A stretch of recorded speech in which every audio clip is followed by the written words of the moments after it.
Voxman reads the roll in a flat chant, numbers and names like bolt cases dropping, and the slate in his hand flickers. He calls Bren. He calls Nax. He calls me, not at all. My boots are wet through and the charter wind cuts like filings from a saw. I raise my hand anyway. The sergeant's eyes pass over me and catch on the next man. The inked column on the board has a clean gap you could thread my fist through. Hours later, and 2 streets nearer the line, the rain starts again, slicking shells of mortar dust off the hab walls into brown veins. We are told to keep moving. We keep moving. I carry 2 packs because the smaller lad is coughing pink. I am not told to. I do not ask. The strap saws my shoulder and I keep my palms flat under the weight so the rattling of tins becomes one sound instead of many, and the sergeant lifts a hand and we flatten into the shadow of a scraped statue. I fit my fingertip into the little notch cut in the stock of my loss. It sits there the way a missing tooth sits inside your mouth. I check the charge. It is low. I go to the quartermaster's curtain and step into the light smelling like hot olive and old paper. "Name," the clerk says without looking. I hold up the charge pack. "Exchange." He glances and waves the next forward. "Next." "Exchange," I say again. I put the pack on the wood. The man picks it up, stares through it as if the casing were clean glass, and lays it down off to his right in a tray of cracked items. "Next." I pick up the bad one and pocket it. "If I stand still, place dries around me." He says next again in a careful, patient way reserved for munitions drills and confused livestock. I move aside. Bren, whose name is always called, claps my shoulder like I had been served. Maybe to get me gone, maybe because that's what everyone is doing to everyone. We roll on. We pray because the sergeant draws the sign in the air, and we answer because the air is a thing you can obey.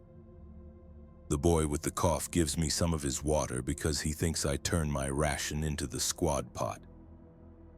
I do not correct him. In the chapel that is a machine bay with a hollow of a saint smeared over the arch, I press my forehead to the grate like the others and murmur the standard words. The scent of sanctified oil is strong as tin.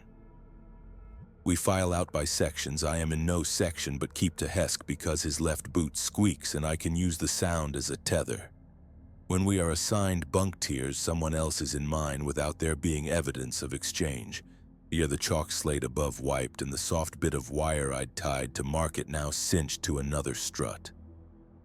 I sleep under the row of peeled saint prints, my coat rolled against the chill of sheet steel. In the mess there is a pot and a lady cook with a copper face. When I move the tin into the stream of stew, she dips the ladle and drips it clean again back into the pot. "I've got a tin," I say, "because you name the thing you want done." "Tin," she repeats, and squints as if I carried a little lantern too bright to look into. The man behind me bumps my shoulders, apologizes to the space I supposedly leave. Hesk elbows in. "Two, then," he says, and puts his and mine together. She fills them as if they were one. On the way out, I write my name on the underside of my cup with the end of a nail. Oil from my skin makes the letters glossy, and the rain outside eats them in one pass. The first contact is so ordinary it could be grocery, except the bricks behave like ribs, and when you lean to shoot, you lean into a smell that is bone steam and old ink. The muzzle light paints wet on the wall. My loss runs hard, hotter than it should, and the pack ticks down. I take the last 2 shots into a moving shadow and watch it jerk as if it struck a wire. The boy with the cough goes down behind me without cry and folds with his pack still on. I drag him over the sill of the smashed window. He is light. He is hot like baked clay. His eyes are open and he is seeing the top of the stair as if it mattered. "Chit," the medic says when I bring him to the tarp. She looks at the band around my wrist. I show her the boys. She presses the box under his dog tag and it barks. "Chit," she says again, to me this time. She lifts the boy's lip, turns his head. Next. I go back for the fight because that is where my hands are taught to be good. The sergeant squats with a map that is a page of smudged blocks. He pretends I am a shadow behind him and deals instructions to voices he calls by cut-down names. When he comes to where I am, he lifts the stub of pencil, frowns as if it broke, and moves on with the sentence half-breathed. I am used to it by the end of that hour. I pretend I am a spill of water going with the lay of the ground.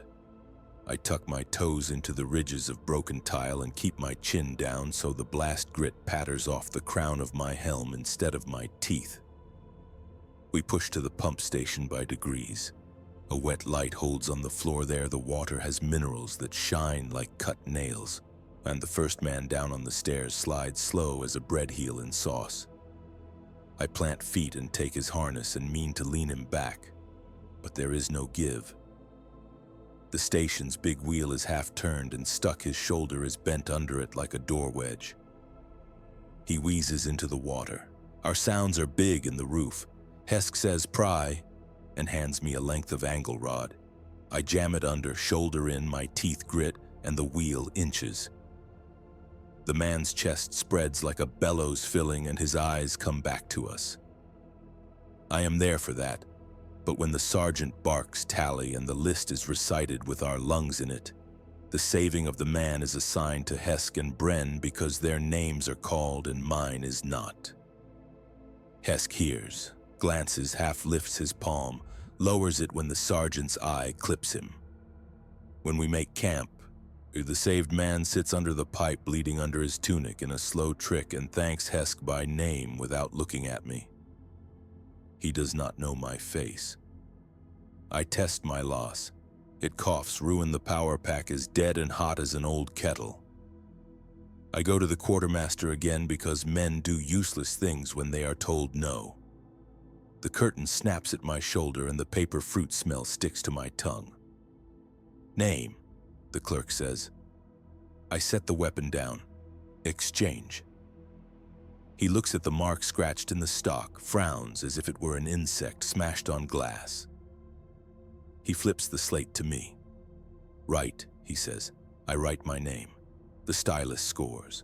The marks are there while the tip moves. When I lift it, the dark drains out of the grooves like liquid down a seam and leaves the slate clean. He turns to shout for the next, but the commissar is there, red cuff marking, at the weight of his hat like a lid on a pot. He has a smell of cordite, pressed wool, and mint soap. He picks up my dog tag without asking and rolls it with his thumb. The stamped letters are shallow. He closes them in his fist. When he opens his hand, it is still a tag, but seems to be empty of the fact of me. The little machine on the Medic's lanyard would not bark if you pressed it to that disc now. He drops it in a bowl of wet ash. The tag darkens, blends, disappears like a fish. "Line asset," he says to the clerk and moves on. He has told the clerk to give me nothing and everything, to treat me as air that can carry fire. My loss remains on the counter. The quartermaster picks up another weapon with the same pitted muffler and the same dings in the wood as if it were the same one and places it gently in front of me. It is charged, full, humming cold. There is no exchange recorded, no number ground from one column to the other. He nods as if to say, "You have not borrowed anything." He thumps the bell for the next man, and I am in the way of air again. When the stamp lands, it is not on a paper I see, but on the rhythm of my life, on the place where the tally voice would have lodged me. From that hour, a few knots tie fast around my world and do not give. The first is that food, water, and sleep are taken by hand in the margins. No one denies me out loud, they deny only by not quite seeing me. I eat the heel of ration bread someone leaves on a crate edge and the skin of cooked fat on the side of the pot where others do not think to scrape. I tip a canteen when the owner is praying, eat and share my throat with him after by turning the cap down so the thread bites my palm. The second is that when the bullets come thick, The air finds me more than men do. There is a slice on my forearm where a ricochet flensed my jacket clean as a knife, and I see to it with wire and glue from a toolkit, because the medikey serves the queue and the queue does not count a ghost between two living bodies. She brushes by me and my wound stays my private animal, panting and quiet. The third is that I cannot put weight on anyone's memory. I learn to make my own signals. The heel click from my boot on a drain earns Hesk's glance, the 3 taps on the lip of a barrel, the scrape pause under the culvert. He calls, "Who's there?" and I answer with the agreed sound. He squints in the half-light like a man looking through smoke. We move on pump stations to the causeway, and from there to the green glass factory where the machines lie in long ranks like sleeping cattle with iron ribs. Our orders are for a bind around the north flank. I know this because I am beside them when they say it, not because it is said to me. The night in the factory is loud with drips. When something moves down the aisle, I see only its shoulders, too wide, and the little light on its tool snout where it measures our distance. It hisses and begins to sew. We do not own the night, we rent it by the second. We throw ourselves over the belts tight to the rollers until the dry teeth print steel patterns in our faces. I fire and fire because my pack is full now, however it arrived, and the red out there huffs and bleeds sparks like someone smelted fireworks into a living thing. Bren is yanked out of sight, ankles thudding. I grab for him, get strapped not flesh, and then strap not strap either, only air like a ladder cut loose from a wall. We retake the aisle and step over the things that were dangerous and now look like rust and oil. Hesk pants. He holds his side. He says my name. It lands in the air and looks around like a small bird that has flown into the wrong room. He shakes his head minutely, puts his hand out until it touches my sleeve. Nods once like he is satisfied a box is where he left it. At the checkpoint, the hab court is bright as a memory and smells like curdled sugar from the shattered vats. The sergeant looks at us and counts with his scarred forefinger. 25, he says. Iron points over my left shoulder. I am the 26th. The numbers settle like gear teeth and my teeth try to match them. I hold my tongue hard with the back of my teeth so it will not say I am here, im here. The commissar passes again and his shadow takes the shine off my boots and then polishes them anew as it lifts away. We bed in the soft ash of powdered glass. My earplugs grit. I see the moonlight on the coils of wire someone has left like a sleeping snake. I shake until it stops being cold and is only movement. In the morning, we are told to sweep the tunnels under the cooling vats where the steam drops like organ voices and the pipes sweat. The Vox with the password to let us call grid is with another squad. Our channel is dead or asleep. We go anyway because going is cheaper than explaining. The air wears our faces to the bone.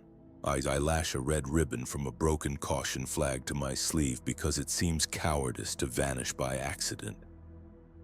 The rest are marked by being on the list. I am marked by wanting to be seen, not to die alone. Down there, the passage shrinks to a size fit only for mice and light. We go on elbows. The taste of iron accumulates until it is everything. The ground vibrates with song from above where someone is running the line. We move toward the beat and our arms go numb. The sergeant is in front and Hesk is behind, and I am the meat inside the bread. When the wall opens to an inspection vault, it is like breathing after being pressed underwater. I wriggle up and over the lip into sudden height and blackness. The thing that moves there is all shin. It unpacks from the shadow like a scissor opened wrong. It has hands, but too many of them.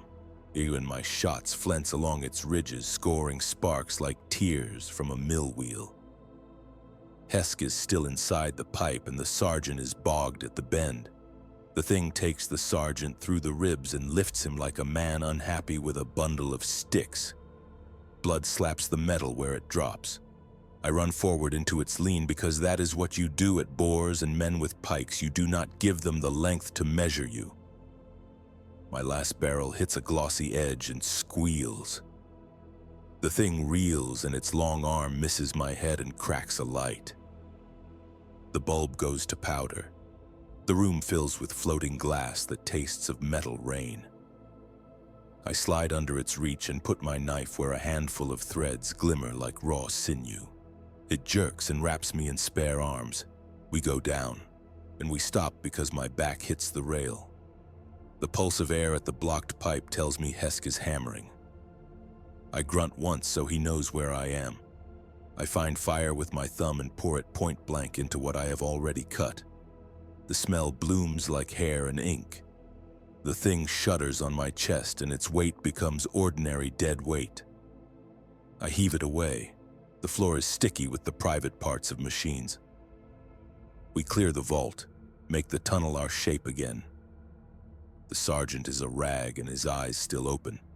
Hesk touches his cheek, finds it already cold. "Back," he says, "because it is what you say when your best tool snaps and you don't trust the cheap copy. We carry our dead because there is no one else to know them." I take his feet and count the steps so his head does not bump the rung more than it has to.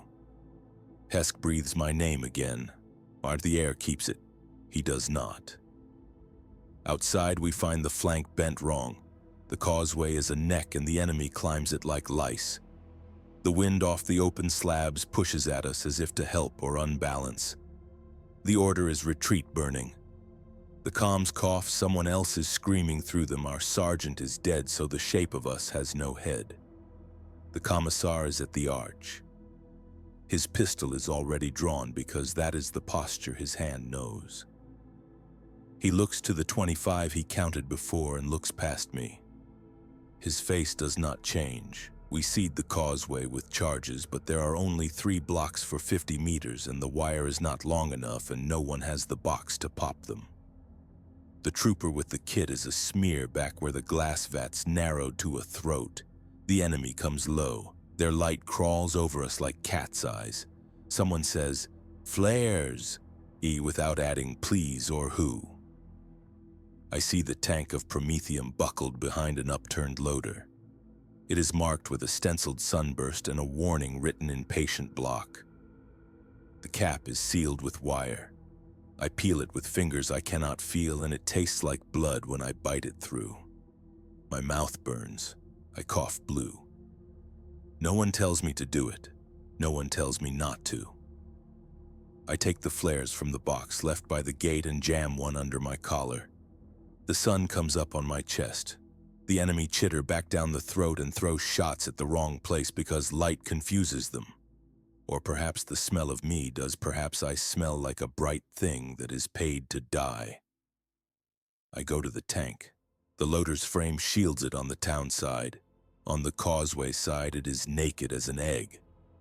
I wedge myself between old iron and curved metal, wriggle to the valve, and open it by degrees. The Promethium's breath is sweet and sick, like flowers simmered with meat. It runs down the groove in the deck like a line drawn by a schoolchild, wavering and sure of itself. It trundles into the choke of the causeway.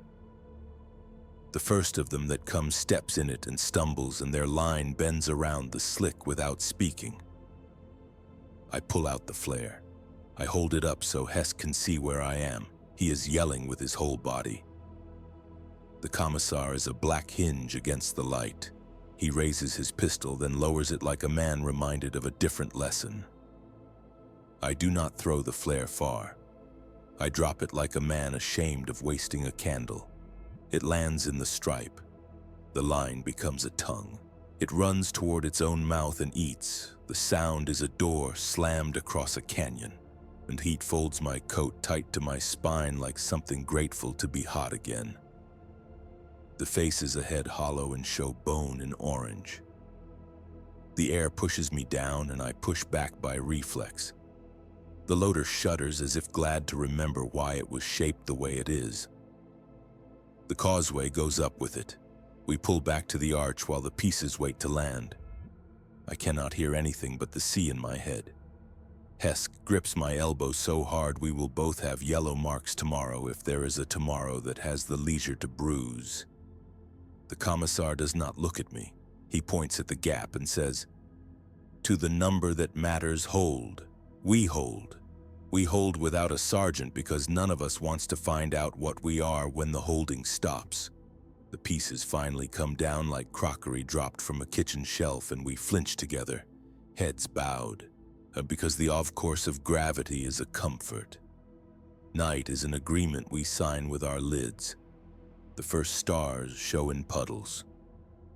Someone finds water and I drink from the lip of a broken jar held by a man whose name has letters stacked in my head wrong. He nods once as if to say I was thirsty too, ghost or not. I sit on a crate and warm my hands on their own bone heat. Hesk brings me a strip of bine cloth and a piece of boiled root without asking. He says, "Here, mate," with a tiredness that flattens him. He might mean me. He might mean the place beside me. Later, his fingers find my shoulder in the dark and rest there a second. I am too tired to turn. The touch leaves. Muster is called by lantern light because the day is late and the admin tent has fallen to a shell. The roll is a voice with grit in it, and the Voxman swallows and starts again where the page is torn. "Bren," he calls. "A here." "Hesk," he calls. "Here." There is a 20-second name spoken, then a pause, then the 24th. The lantern glass is smoky and bubbles where the heat took it. The light jumps like it's mourning someone. The commissar asks for the count. The corporal supplies it. They both look at the street. They both ignore the shadow sitting on the crate that is me. The numbers lock their teeth again, and I am the chip they spit. I find the wire ID used for a bunk tag in the grit by my boot. It has a little twist like a question at one end. I straighten it, dip it in the ash of the days burned by the mess, and scrub the inside of my breastplate clean. I write my name there slowly, pressing until the wire squeals. The letters look clumsy and wrong, and the ash is dark on my hands when I am finished. When I push my thumb into the hollow of the first letter, it lifts back out chalk pale. The wind comes through the arch. It is only wind. My name dulls, softens, blurs to gray. When I rub at it to re-blacken it, some of the letters flatten to the color of the metal. I set my palm there to hold it in place. The ladle in the pot knocks. The cook shouts for second shift. Men stand, boots clap. A flare goes up from the far end where the causeway used to be, not a call, only a habit. The red light climbs the wet face of the wall and makes our helmets shine. I lie back on the crate lid and look at the seam of rivets that runs above my head. Each one the same and not the same. My hands crack when I close them, and the blank tag presses cold under my throat where a real one would rest and tick like a small machine when I walk. I slide a finger into its hole and feel nothing snag. I keep it there. I hold that small circle as if I could tow myself through the dark with it, and the night breathes over me like a slow cloth.